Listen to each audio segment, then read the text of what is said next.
ब्रह्मा, विष्णु और महेश में श्रेष्ठ देवता कौन है? सभी को राधे राधे, हरे कृष्णा। आज हम सुनेंगे ब्रह्मा, विष्णु, महेश में श्रेष्ठ देवता कौन है। तो आइए सुनते हैं। एक दिन सभी ऋषि मुनियों ने विचार किया कि ब्रह्मा, विष्णु और महेश, इन तीनों में सबसे श्रेष्ठ देवता कौन है। सोच विचार करने के बाद ऋषि मुनियों ने सर्वश्रेष्ठ देवता की परख करने का काम भृगु ऋषि को सौंपा। भृगु ऋषि सबसे पहले ब्रह्मलोक पहुँचे और ब्रह्मा जी के पास जाकर बैठ गए। ब्रह्मा जी को यह बिल्कुल भी अच्छा नहीं लगा कि कोई एकदम उनके पास आकर बैठ गया है।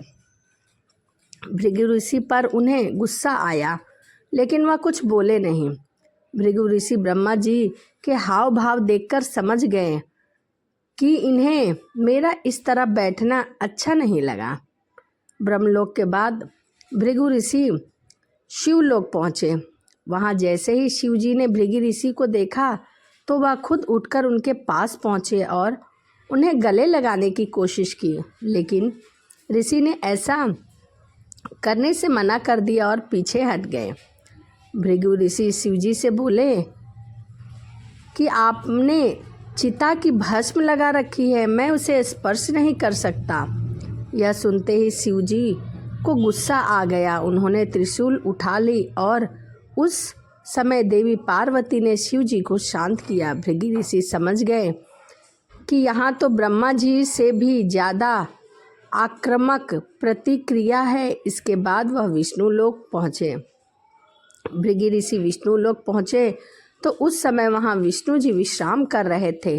भृगु ऋषि भगवान के पास पहुँचे और उन्होंने एक पैर विष्णु जी की छाती पर मार दिया। भृगु ऋषि के इस काम के बाद भी विष्णु जी क्रोधित नहीं हुए और वे तुरंत उठे और ऋषि के पैर पकड़कर बोले कि मेरी छाती पर अनेक शत्रुओं ने प्रहार किए हैं।